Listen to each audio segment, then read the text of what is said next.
শ্রীগুরু জয়। এরপর আবার একটু পাঠ কেওটা শাখাশকের বাসুদেব কুণ্ডু দাদা চিত্তশুদ্ধি বিষয়ে পাঠ করবেন। তারপরে একটু ভাষণ সময় আছে। আমি বাসুদেব কুণ্ডু দাদাকে আহ্বান করছি তার পাঠ নিবেদন করবার জন্য। শ্রী গুরু জয়, শ্রী গুরু জয়, শ্রী গুরু জয়। অখণ্ড মণ্ডলাকারং ব্যপ্তং যেন চরাচরম তৎপদং দর্শিতং যেন তস্मै শ্রী গুরবে নমঃ। মন্নাথ শ্রী জগন্নাথ মদ্গুরু শ্রী জগদ্গুরু মমাত্মা সর্বভূতাত্মা তস্मै শ্রী গুরবে নমঃ। গুরু নারায়ণ এই নিবেদন থাকে যেন মন তব শ্রীচরণে। গুরু ব্রহ্মা গুরু বিষ্ণু গুরুদেব মহেশ্বর গুরুরেব পরম ব্রহ্ম তস্मै শ্রী গুরবে নমঃ। আজকের কেন্দ্রীয় আশ্রম নাকতলায় অনুষ্ঠিত ৩৯তম ভক্ত সম্মেলনের মঞ্চে উপস্থিত আমাদের সকলের আরাধ্যতম দেবতা শ্রী শ্রী গুরুদেবের রাতুল চরণে আমি আমার ভুলণ্ঠিত প্রণাম নিবেদন করি। প্রণাম নিবেদন করি পরম গুরু নিগমানন্দ সরস্বতী মহারাজের চরণে, প্রণাম নিবেদন করি সঙ্গপতিক এবং বৃন্দা দেবীর চরণে। আস্তমুক্ত যে সমস্ত বিগ্রহ মন্দিরে বিরাজমান সকলার চরণে আমি আমার প্রণাম নিবেদন করি।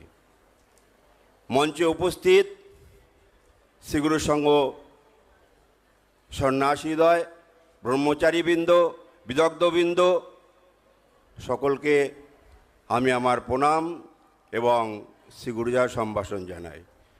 আমার সম্মুখে উপস্থিত অগণিত এই ভক্ত সম্মেলনে উপস্থিত ভাতৃমণ্ডলী এবং মাতৃমণ্ডলী সকলকে যথাযোগ্য স্থানে প্রণাম এবং শ্রী গুরুজয় সম্ভাষণ জানাই। আমি এই দ্বিতীয় অধিবেশনের পাঠ, পঞ্চম পাঠ, এটা শেষ পাঠ আজকের। একটা গুরুত্বপূর্ণ আধ্যাত্মিক জগতে একটা গুরুত্বপূর্ণ বিষয় চিত্তশুদ্ধি। বাণী চিরন্তনী থেকে 23 এবং 24 পাতা থেকে আমি 1 থেকে 18টা বাণী গুরু মহারাজের আমি পাঠ করছি। চিত্তশুদ্ধি 1। চিত্তশুদ্ধি নিতান্ত প্রয়োজন এবং চিত্তশুদ্ধি হইবা মাত্র গুরুর ইচ্ছা নিজের ইচ্ছা হইতে বাছিয়া লইতে পারিবে। 2। মনে খুঁটিনাটি হিংসা দেশ পরনিন্দা সর্বভাবে পরিত্যাগ করো, তাহা হইলেই চিত্তশুদ্ধি হইবে। পরে শ্রীগুরুর স্বরূপ দর্শন করতে পারিবে, প্রাণে আনন্দ পাইবে। 3। চিত্তশুদ্ধি না হইলে জীবনে শ্রী শ্রী ভগবানে বিশ্বাস আসে না। বিশ্বাস না হইলে নির্ভরতা ও ভক্তি হয় না। এই 3টি না হইলে ধর্মজীবনে কাহারও উন্নতি হয় না। এই 3টি আনার উপায় চিত্তশুদ্ধি, সাধুসঙ্গ এবং আর্তজনের সেবা। এইরূপ আচরণ করিতে করিতেই শ্রীনামে রুচি হইবে। শ্রীনামে রুচি হইলেই শ্রী শ্রী জগৎগুরুর কৃপা লাভ করিয়া এবারেই ভবপাশ হইতে মুক্ত হইয়া নিত্যধামের অধিকারী হইতে পারিবে। 4। নাম করিতে করিতেই চিত্তশুদ্ধি হইবে। চিত্তশুদ্ধি হইলেই সাধ্য বস্তুর দর্শন ঘটিয়া থাকে। 5, চিত্তশুদ্ধির অভাবেই মানুষ প্রকৃত মানুষ হইতে পারে না। অতএব যাহাতে চিত্তশুদ্ধি হয় তাহা করা তোমাদের একান্ত প্রয়োজন। 6, শ্রীমুখের সিদ্ধ মন্ত্র অন্তর্নিহিত করার জন্যই চিত্তশুদ্ধি। 7, চিত্তশুদ্ধি না হইলে ধর্ম সম্বন্ধে কিছুই উপলব্ধি করা যায় না। 8, চিত্তশুদ্ধি হইলে মহিমা লভ্য হইবে। চিত্তশুদ্ধি কিসে হইবে? আহার শুদ্ধি ও চিন্তা শুদ্ধি দ্বারা।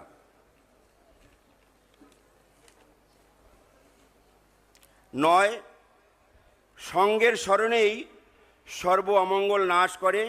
সঙ্গের কর্মে চিত্তশুদ্ধি হয়, সঙ্গের ভজনে ইষ্ট সিদ্ধি হয়। 10, সেবায় চিত্তশুদ্ধি ও সত্যশুদ্ধি হইবে। সেবা ধর্ম ব্যতীত সহজে কাহারও চিত্তশুদ্ধি বা সত্যশুদ্ধি হয় না। 11, চিত্তশুদ্ধি না হইলে ভক্তি স্থায়ী হয় না। সত্যকে না ধরিলে চিত্তশুদ্ধি লাভ হয় না। চিত্তশুদ্ধির জন্য সকলকেই অবশ্যই চেষ্টা করিবে। 12, চিত্তশুদ্ধি করিতে আহার শুদ্ধির ও দৈহিক অন্যান্য শুচিভাব দরকার, তখন আত্মা সম্বন্ধে জ্ঞান আসিবে। 13, অন্যায়কারীদের দেহশুদ্ধ বা বাক্যশুদ্ধ হয় না।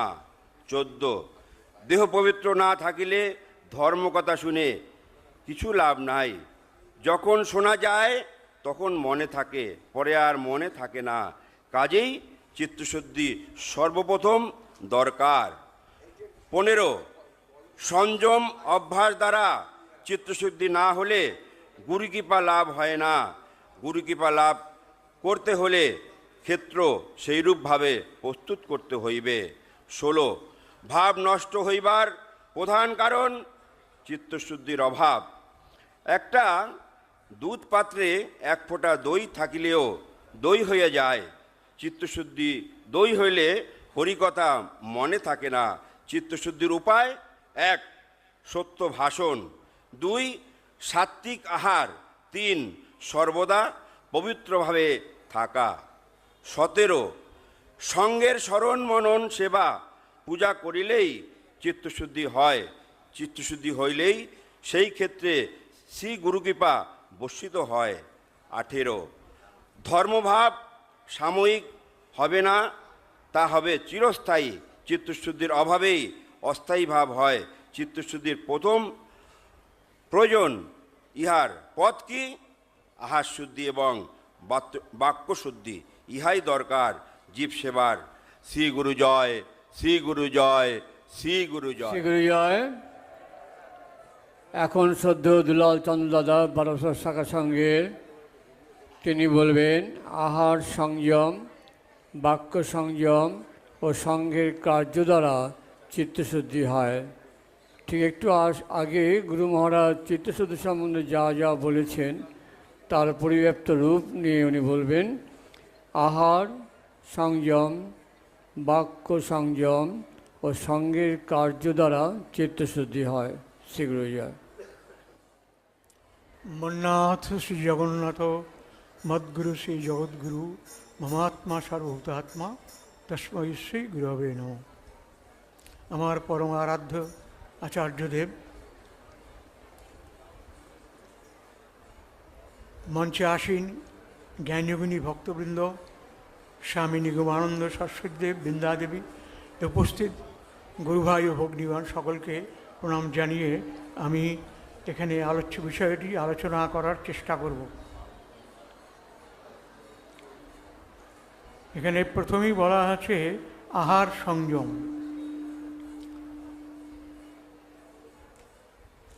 এই যে আহার সংযম, বাক্য সংযম, এগুলি হচ্ছে আত্মপ্রস্তুতি।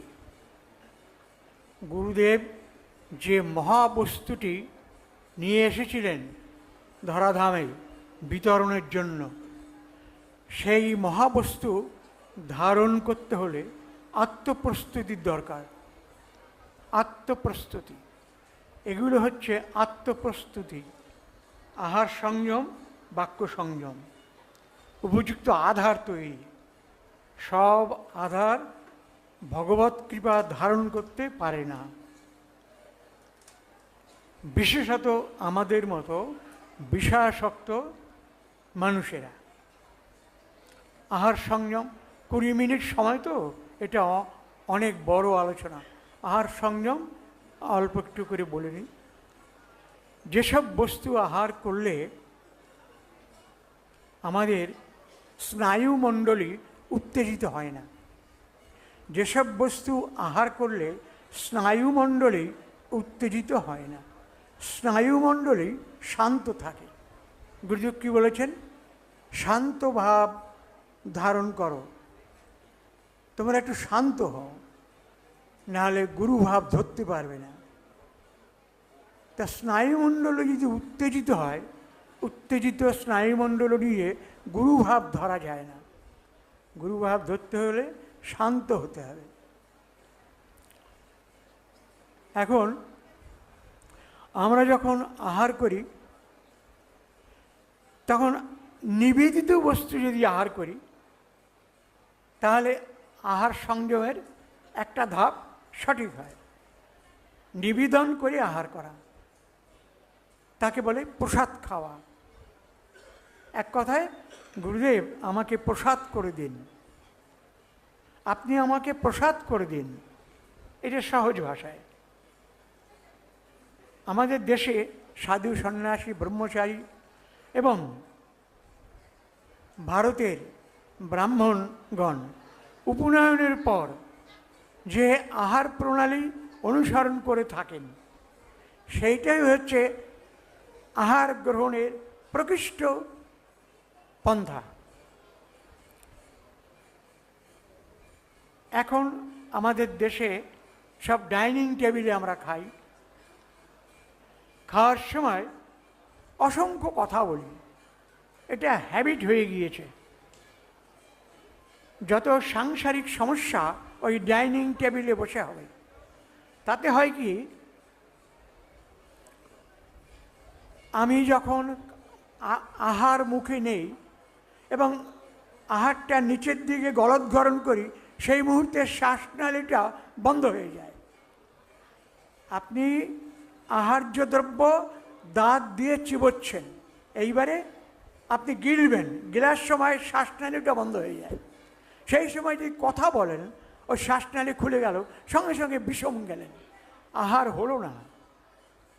সেই জন্যে মৌন অবস্থা অবলম্বন করে সকলকেই আহার করতে হবে, যারা সাধন ভজন করতে চান। আর যারা নিজেরা ইচ্ছে মতো চলতে চান, তাদের আমি কিছু বলতে চাই না। আমি কৈশোর থেকে যৌবন, কৈশোর যৌবন গুরুদেবের সঙ্গে রাতের পর রাত, দিনের পর দিন কাটিয়েছি।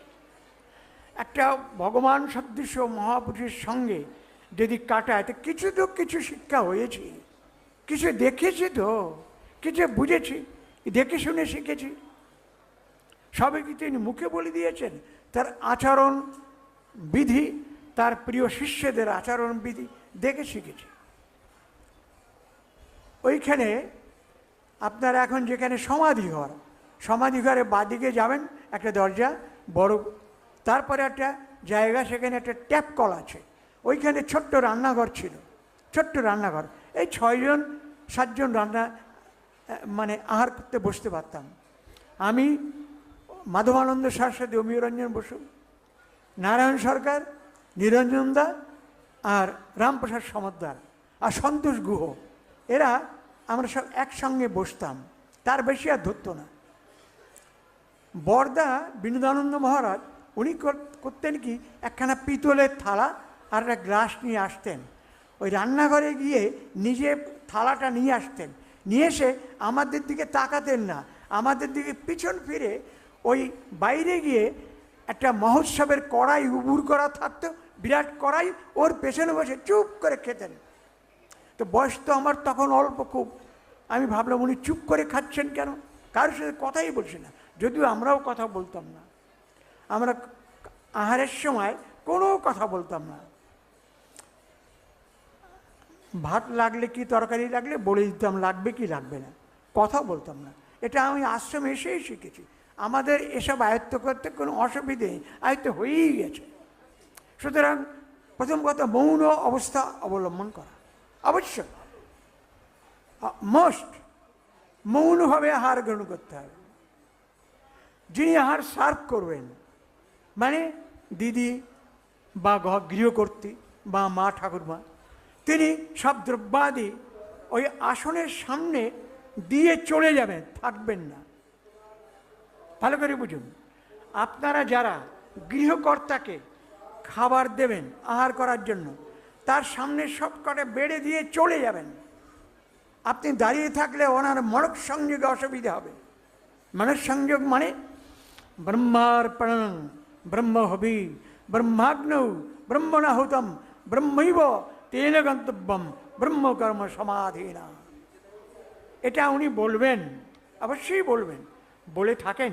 এখানে যারা আছে, এই বৈদ্যনাথানন্দ সরস্বতী আছেন, শিবানন্দ মহারাজ আছেন, এখানে সাধু সন্ন্যাসী যারা আছেন সকলেই বলেন। মানে তারা এই ভেতরে ব্রহ্মাগ্নি, সে ব্রহ্মাগ্নিতে আহুতি দান করছেন। তখন তো ধ্যানস্থ থাকার কথা, ধ্যানস্থ থাকেন, সাধু সন্ন্যাসী ব্রহ্মচারীরা থাকেন। যদি না থাকে সেটা তাদের অপরাধ, কিছু শিখতে পারেননি। যারা ভজন পথে এগোতে চান তাদের এই আহার বিধি ফলো করতে হবে। বলে অত বড় সংস্কৃত, এটা গীতার কথা, এটা তো আমি মনে রাখতে পারবো না। বলে তাহলে আপনি এইটা করুন, দেখবেন গন্ডু, এক গন্ডু জল নিয়ে মন্ত্র করে এই যেখানে আহার্য বস্তু তার চারিদিকে দিয়ে কয়েকটা ভাত পঞ্চদেবতার নাম উৎসর্গ করে তিনি এই ব্রহ্মার্পণের মন্ত্রটি পড়ে আহার্য গ্রহণ করেন। যদি না পারেন তিনি অন্তত এইটা বলুন, গুরুদেব আমাকে একটু প্রসাদ করে দিন, এইটা বলুন হাত জোর করে, গুরুদেব মন্ত্রতন্ত্র তো আমি পারি না, সংস্কৃত বুঝি না, আমাকে আমার আহার্য বস্তুটি প্রসাদ করে দিন। এই বলে আপনি প্রসাদ গ্রহণ করবেন। প্রসাদ গ্রহণ করলে আর রোগ ব্যাধি হবে না। আপনি তো প্রসাদ গ্রহণ করছেন, আপনার আহার্য বস্তুটিকে প্রসাদ করে নিন। আর বেশি বললে আবার অন্যগুলো বলতে পারবো না। এই আর পেঁয়াজ, রসুন, মুরগির ডিম, মুরগির মাংস, নেভার নেভার নেভার শিগুর সঙ্গে আশ্রয় নিলে পেঁয়াজ, রসুন, মুরগির ডিম, মুরগির মাংস, এটা জাতিগত দোষ, আহার্য দ্রব্য হিসেবে জাতিগত দোষ। যদি এইটা গ্রহণ করেন, বলে কেউ তার দেখতে আসছে না, তাহলে আপনার মন্ত্র ক্রিয়াশীল হবে না। ভালো করে বুঝুন, যে ব্রহ্ম বীজ পেয়েছেন, অসীম শক্তিশালী বীজ আপনারা পেয়েছেন, গুরুদেবকে তাকে আমি ভাষায় বলে কি করে প্রকাশ করব? আমি পরমাত্মা বুঝি না, আমি বুঝি দুর্গা প্রসন্নকে বুঝি, চেষ্টা করছি বুঝতে, দুর্গা প্রসন্নকে বুঝবার চেষ্টা করছি, স্বপনে শয়নে স্বপনে নিদ্রায় জাগরণে, পরমাত্মা আমি বুঝি না। তাহলে আপনি আপনি জাতিগত জিনিস এগুলো ধরতেও পারেন, নেভার। আর শ্রাদ্ধ বাড়ি নিমন্ত্রণ খেতে পারবেন না, শ্রাদ্ধ বাড়ি বলবেন আমরা তো যাই না বলবেন। আর যেসব আত্মীয় বাড়িতে পেঁয়াজ রসুন খায় তাদের বাড়িতে আপনি নিমন্ত্রণ খেতে যেতে পারবেন না। ওই আপনার লৌকিক আচার কাপড় চোপড় দিয়ে বলবেন যে আমরা তো শ্রীগুরুর সঙ্গে শিষ্য, পেঁয়াজ রসুন ছোঁয়াছানি হয়ে যেত, ও সব ক্যাটারাররা ঠিক রাখতে পারে না। এতে লজ্জা করলে হবে না। ওই যে বললাম, যারা ভজন পথে অগ্রসর হতে চান, ভজন করতে চান তো তাহলে এগুলি করতে হবে। বলে না হলে ওই যে বীজ, মহাবীজ, ব্রহ্মবীজ, ওই ক্রিয়াশীল হবে না, জপেই যেতে হবে, ওতে তেজ থাকবে না। বুঝলেন?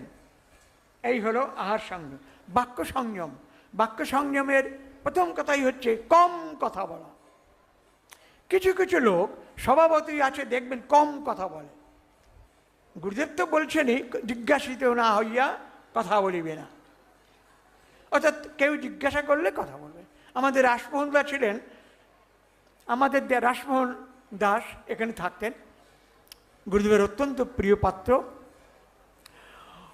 এইসব প্রিয়পাত্র দেখা হলেই সেগুলি যে রামপ্রসাদ দা রাসমোহন দা একগাল হেসে চলে যেতেন। কেন চলে যেতেন? যে কথা বললেই একটা হয়তো পরনিন্দা করে ফেলবে। পরনিন্দা নরহত্যা অপেক্ষা মহাপাপ, এটা আমরা শুনি কিন্তু মানতে পারি না।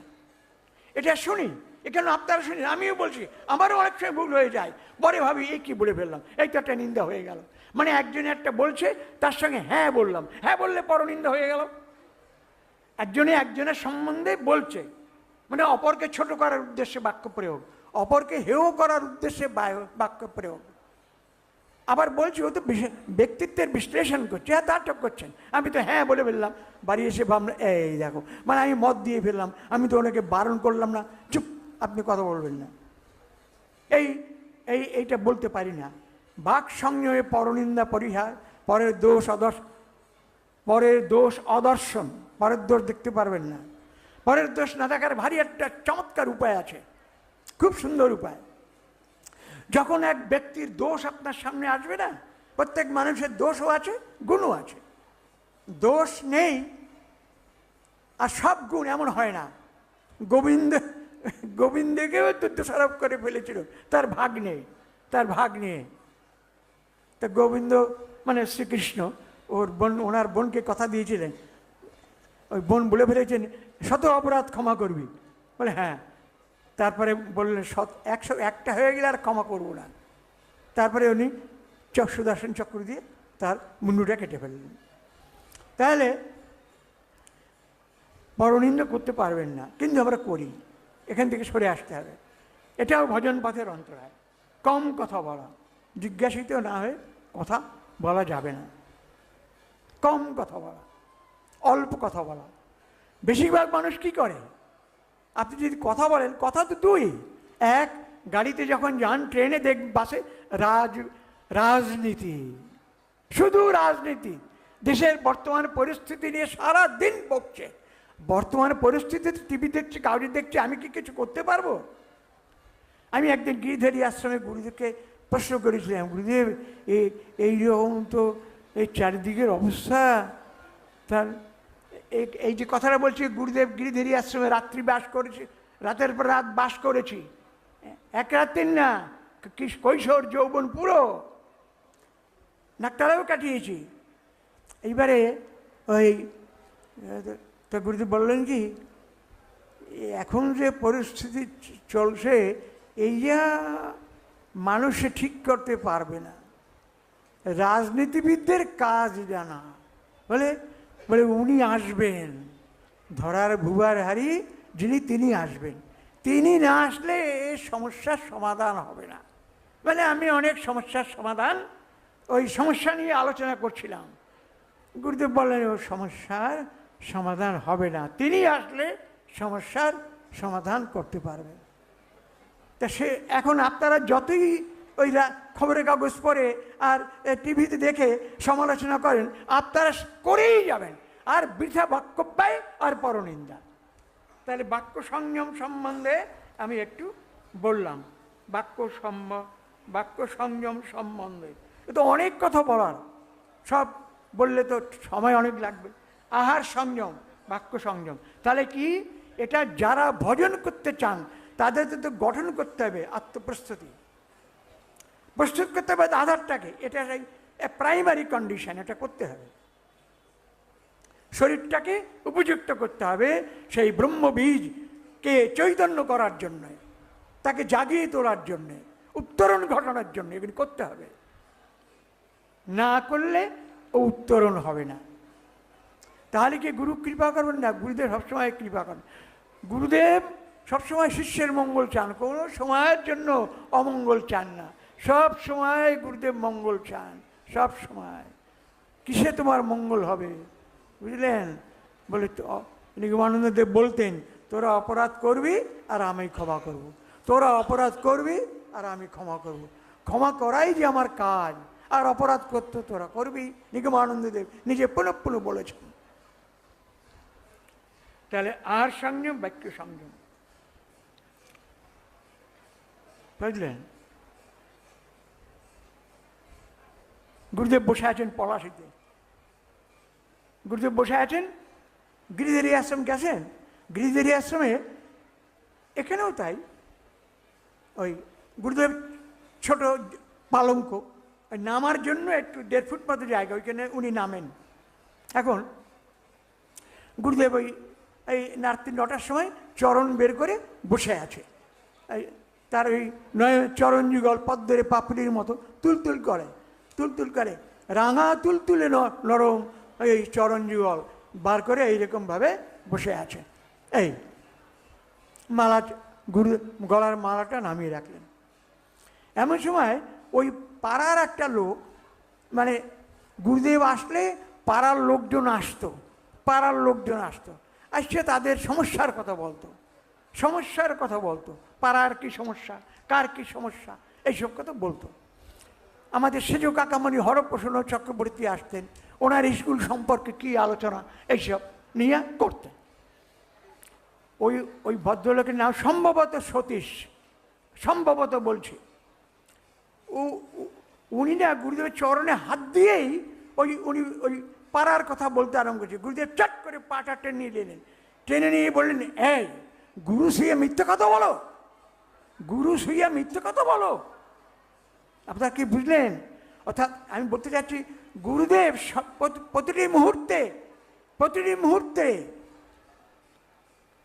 একে বলে মকার ভূমি, এইখানে অবস্থান করতেন। মানে আমরা মনে করি নরতনু, এই শ্রীদেহ। উনি সবসময় গুরু সত্তায় উপবিষ্ট থাকতেন, সবসময় ওনার গুরু সত্তা সবসময় জাগ্রত থাকত। এই জায়গাটা বুঝতে হবে, গুরু সত্তা যে পরম স্থান, সেইখানে উনি সবসময় জেগে থাকতেন। মানে ও শিষ্য যদি ওই গুরু সে মিথ্যা কথা বলে, তাহলে ওই শিষ্যের অধগমন হবে, অধঃপতন হবে। সেই জন্যই, তুমি তো মিথ্যা কথা বলতেছো আমি জানি, গুরুদেব চরণ টেনে নিলেন।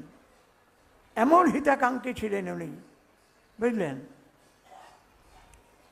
এইরকম হিতাকাঙ্ক্ষী ছিলেন উনি। এবারে সঙ্গের কার্য দ্বারা চিত্তশুদ্ধি, এইটা খুব গুরুত্বপূর্ণ। এর আগের যে বক্তব্য, ওই যে আমাদের কি নাম, এই কি জানো,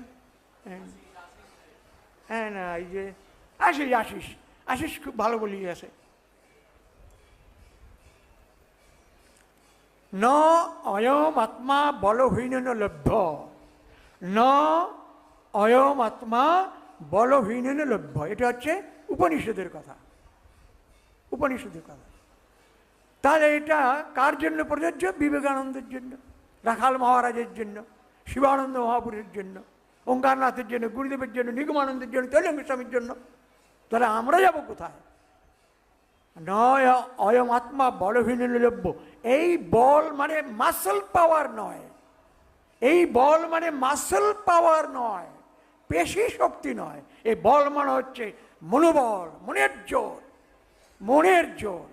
তাহলে তো বিবেকানন্দরাই পাবে, আমরা পাবো না, আমরা ওই আত্মজ্ঞান লাভ করতে পারবো না।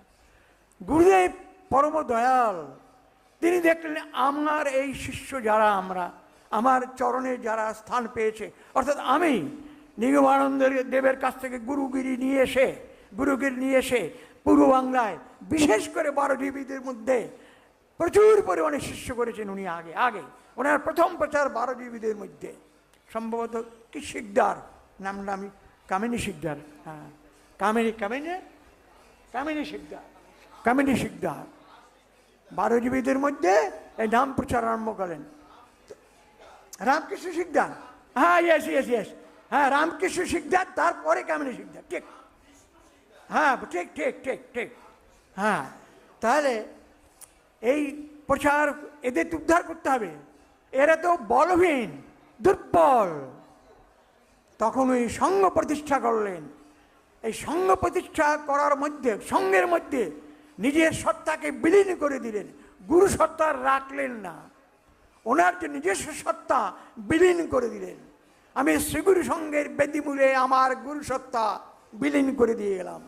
এই শ্রীগুরু সঙ্গের সেবা করিয়া ওই বলহীন বলবান হবে, ওই যে বলহীন ও বলবান হবে, মনের জোর বাড়বে, বাড়লে ও ওই ওই যে আত্মজ্ঞান বলেন, ব্রহ্মজ্ঞান বলেন, ওই লাভ করতে হবে।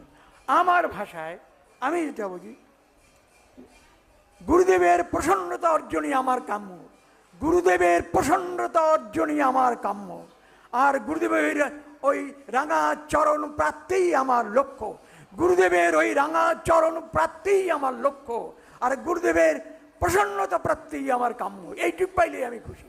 আমি আর পরমাত্মা ব্রহ্ম সব আমি বুঝিও না, আর বুঝবার মতো আমার সে মেধাও নাই। ওই সবাই বলে ব্রহ্ম পরমাত্মা, আমি শুনি, কিন্তু আমার লক্ষ্য হচ্ছে ওই রাঙা চরণ যুগল প্রাপ্তি আর ওনার প্রসন্নতা প্রাপ্তি। গুরু তস্মিন তুষ্টে জগৎ তুষ্টে প্রণীতে প্রণীতং জগৎ, উনি তুষ্ট হইলেই আমার সব। তাহলে সেই কি যেন, হ্যাঁ, তা সঙ্গের কার্য, এইবার সেই সঙ্গ এইবার এই সঙ্গের কার্যে তুমি নিয়োগ করো। সঙ্গের কার্যে নিয়োগ করলে কি হবে? তুমি নিযুক্ত হও, সঙ্গের কাজে নিযুক্ত হও। তাহলে তুমি জপ তপ না করেও সেইখানে পৌঁছতে পারবে। যে সাধন ভজন করতে পারবে বিবেকানন্দ ব্রহ্মানন্দের মতো লোক আমাদের সঙ্গে যে একেবারে নাই তা আমি বলবো না। এই বিনোদানন্দ মহারাজ উচ্চ স্তরের মহাসাধক ছিলেন, উচ্চ স্তরে গোপনে আত্মগোপন করিয়ে থাকতো, বুঝলেন? না বলেও হয় না। এই যে এই মঞ্চ দেখছেন, এখানে সেই যে গুরুদেব তিরোধানের পরে এখানে সব বড় বড় মহাপুরুষ এসেছিলেন। হরিহরানন্দ গিরি ওই বরদা ওই জায়গায় বসেছিলেন, বিনোদানন্দ মহারাজ ওইখানে বসেছিলেন ওই বাদিকে চুপটি করে। আর বিনোদানন্দ মহারাজের দিকে অঙ্গুলি নির্দেশ করে হরিহরানন্দ মহারাজ বলছেন, হরিহরানন্দ ডক্টর হরিহরানন্দ গিরি উনি বলছেন যে আমি দেশ বিদেশে কত বক্তৃতা দিয়ে বেড়াই, কত জায়গায় যাই, এইরূপ একটি সাধু আমি কদাপি দেখেছি। এইরূপ একটি সাধু বিনোদানন্দ উচ্চস্তরের মহাপুরুষ ছিলেন, ভাব মুখে থাকতেন, মানে চুপটি করে নিজে থাকতেন আত্মগোপন করে। সকালবেলা উঠিয়ে একটু জলযোগ করি ওইখানে বসতেন, আর ওই সারাদিন গুরুদেবের কাজ ছাড়া আর কিছু নাই, আধ বাক্স আর খাতা, আধ বাক্স একটা আর খাতা, সারাদিন লিখতেছেন গুরুর কাজ, এছাড়া কিছু বুঝতেন না। উপেন ঘোষ মাস্টারমশাই ওত পত্রিকার প্রথম সম্পাদক, ও বিনোদ, আরে তুমি এই যে এই নাকতলে এই আধ বাক্স সামলাইয়েই গেলা, তুমি একটু যাও। এই গুরুদেবের সঙ্গে সব অধীর যায়, অমিয় রঞ্জন বসু যায়, নারায়ণ সরকার যায়, এরা এই নিরঞ্জন দত্ত, সুরঞ্জন দত্ত, মতিলালে এরা যায়, তুমি যাইতে পারো না? বিনোদানন্দ হাস দিয়া বলে কি, আমার এই গুরুদেব যে কাজ দেশে আমি তাই নিয়েই থাকবো।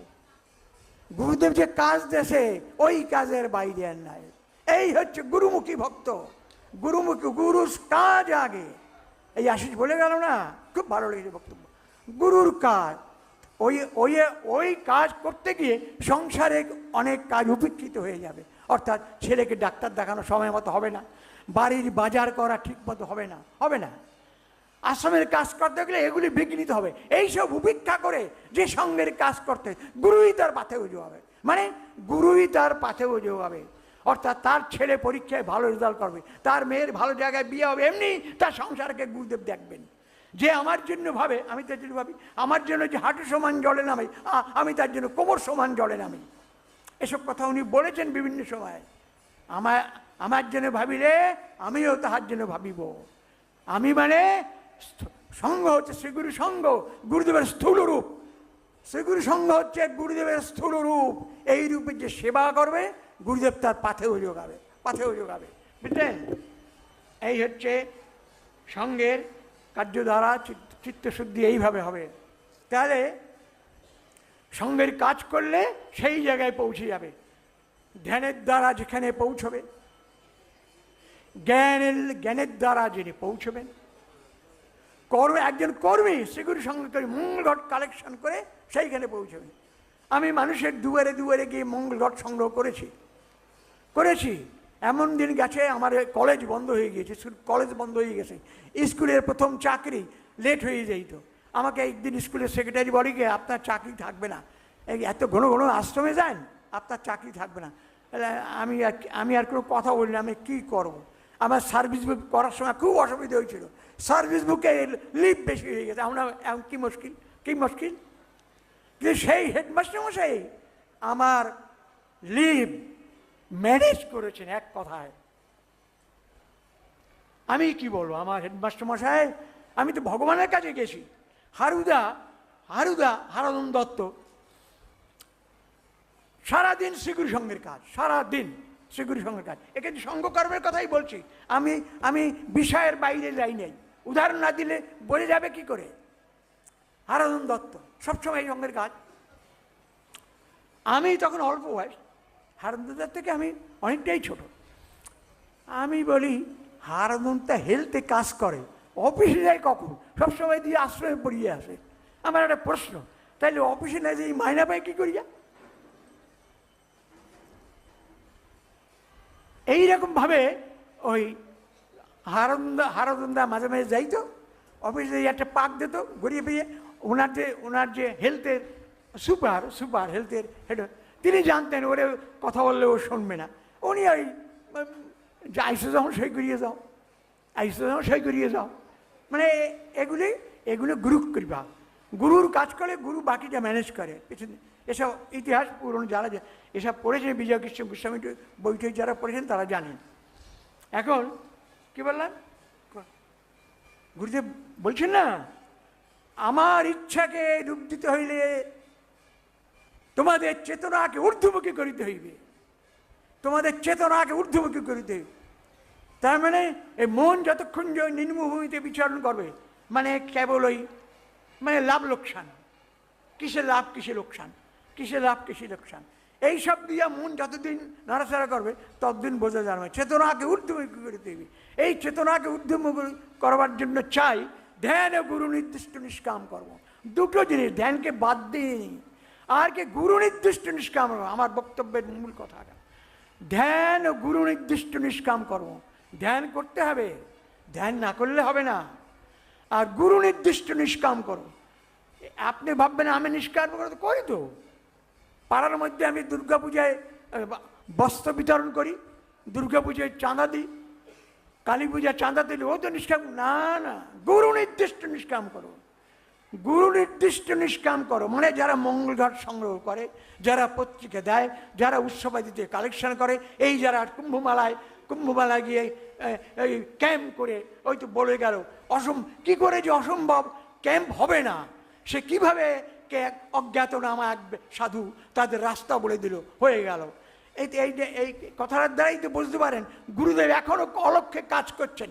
এখনো যে এই যে শ্রীগুরুর সঙ্গে এইসব হচ্ছে, গুরুদেব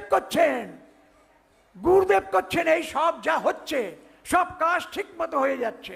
আশ্রমের প্রতিটি কাজ অবাহমান কলদরে যা হয়ে আসছে এখনো তাই হচ্ছে। তার কি ব্যতিক্রম হচ্ছে? তাহলে গুরুদেবের ইচ্ছা ছাড়া পাতা দিয়ে পারে না, গুরুদেবের ইচ্ছাই হচ্ছে, গুরুদেবই করছেন। আমরা তো চোখ নাই তাই দেখতে পাই না। তাহলে ধ্যান ও গুরু নির্দিষ্ট নিষ্কাম করো বলে কেন? একটা নৌকায় আপনারা বাংলাদেশের তো, আমি বাংলাদেশ থেকে এসেছি ছোট, 7 বছর বয়স আমি দেশে এসেছি। আমি নৌকায় চড়েছি। নৌকার মধ্যে 3-6টা থাকে দাঁড়, আর পিছনে একজন হাল ধরে ওই নৌকার ডিরেকশন কন্ট্রোল করে, নৌকাটা কোন দিক যাবে। তা ওই যে হাল, ওইটি হলো কর্ম। হাল হলো কর্ম, শ্রীগুরুর সঙ্গে গুরু নির্দিষ্ট কর্ম হচ্ছে হাল। আর ওই যে কোন দিক যাবে এইটা হচ্ছে ধ্যান। ধ্যান করতে হবে বলে আমি কিছুই করতে পারবো না। ধ্যান ও গুরু নির্দিষ্ট নিষ্কাম কর্ম, ধ্যান ও গুরু নির্দিষ্ট নিষ্কাম কর্ম। ওই ধ্যান কি করবে? ওই যে হালটা যেরকম ওই ডিরেকশন ঠিক করে দেয় নৌকার, তেমনি তোমার যে শ্রীগুরুর সঙ্গে কাজ করেছে তোমার গতি ঠিক মতো হচ্ছে কিনা। তুমি ভাবছো শ্রীগুরুর সঙ্গে কাজ করতে গিয়ে অনেক সময় অকাম করে ফেলছো। কিরকম? গুরুদেব বলেছেন গুরু সেবায় মরে, গুরু সেবায় তরে। গিরিজের আশ্রমে ওই ষষ্ঠীর দিন এই টাইম হয়ে গেছে, হ্যাঁ, ওই ষষ্ঠীর দিন, ষষ্ঠী গুরুদেব মহাযজ্ঞ করবে ষষ্ঠীর দিন। গুরুদেব বসে আছেন। এমন সময় এক মা আইয়া গুরুদেবের গলায় ওই মালা পরাই দিতেছে। গুরুদেব অতি শিগগির মালাটা খোলো। অদিতে তাড়াতাড়ি গুরুদেবের মালাটা খুললো, খুলিয়ে দেখে কি এই মালার মধ্যে কাটা গোলাপ। বুঝলেন, কাটা গোলাপ। তখন গুরুদেব একটা কথা বলেন, আমি কাছেই দাঁড়াইছিলাম। গুরুদেব একটা কথা বলেন, গুরু সেবায় মরে, গুরু সেবায় তরে। কর্মীদের খুব এইটা সম্বন্ধে সজাগ থাকতে হবে। কর্মীদের মস্ত বড় অন্তরায় অহংকার, অহংকার বিমূঢ়াত্মা কর্তাহমি ইতি মন্যতে। আমি করি এই ভাব। আমি করার সুযোগ পেয়েছি, গুরুদেব আমি যেন এই কর্মে যুক্ত থাকতে পারি, অহংকারটি যেন আমার না থাকে। এইভাবে সকালবেলায় গুরুদেবের বলিয়ে উঠতে হবে। সঙ্গে যখন আমি মঙ্গলগড়ের কাজ নিয়ে বাইরে হবো, পত্রিকা দিতে বাইরে হবো, বলতে হবে গুরুদেব আমার মনে যেন অহংকারের সঞ্চার না হয়। আমি শ্রীগুরু সঙ্গের কাজ আপনি আমাকে দিয়েছেন কৃপা করে, আমার মতো অধমজনকে আপনি শ্রীগুরু সঙ্গের কাজ করবার জন্য সুযোগ দিয়েছেন, আমি যেন এই কাজ ধরে থাকতে পারি। বিনয় নম্রতা আমার যেন ঠিক থাকে, আমি যেন অহংকারের বশবর্তী নাই। অহংকার হইলেই ছুটকে যাবে। গুরুদেব লেখছেন বাণী চিরন্তনীতে, এমন একটা উৎপাত সৃষ্টি করিবে সঙ্গ থেকে বেরিয়ে যাবে। এই সে বাণী চিরন্তনীর মধ্যে আছে, এমন একটা উৎপাত সৃষ্টি হইবে সঙ্গ থেকে বেরিয়ে যাবে, উৎপাত। সেই জন্যই হচ্ছে খুব সাবধান, হুঁশিয়ার। অহংকার বিমূঢ়াত্মা কর্তাহমি ইতি মন্যতে। আমি করি ভাবনা, আমি সেবা। সবসময় যদি সেবক ভাবটি বাঁচিয়ে রাখা যায়, মানে আমার ভেতরে I am no better than others, আমি অন্য পাঁচজনের থেকে আলাদা করে আমি একটু সেবার সুযোগ পেয়েছি, তাই I am no better than others. আমার অন্য কারোর থেকে একটা ব্যতিক্রম না, আমি যে একটা আহামরি তা কিছু না। আমি একটু কালির অক্ষর জ্ঞান আছে, আর কালির আচর নাই, ও হয়তো আমার চেয়ে অনেক উন্নত।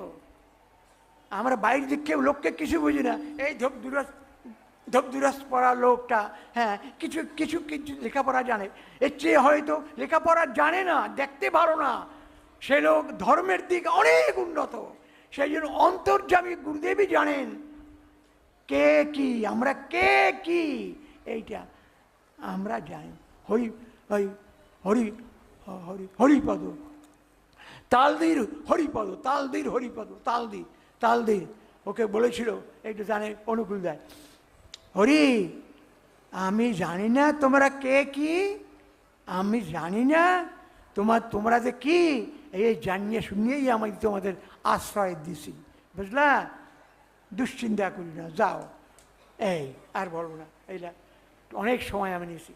শ্রীগুরু যায়, সবার মঙ্গল প্রার্থনা করি। এই ভক্ত সম্মেলনী যারা আয়োজন করেছেন, যাদের শ্রম দ্বারা আমাদের গুরু ভাই, তাদের প্রত্যেকের মঙ্গল হোক, তাদের প্রত্যেকের মঙ্গল ভালো হোক। শ্রীগুরু সঙ্গে জয় হোক, শ্রীগুরু সংঘ কি জয়, শ্রীগুরু সংঘ কি জয়, শ্রীগুরু সংঘ কি জয়।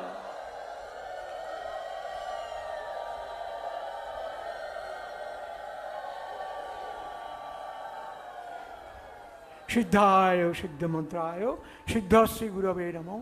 সংকটে শরণং দত্তা ভক্তান শিষ্যান সদা রাখো। শ্রী গুরু।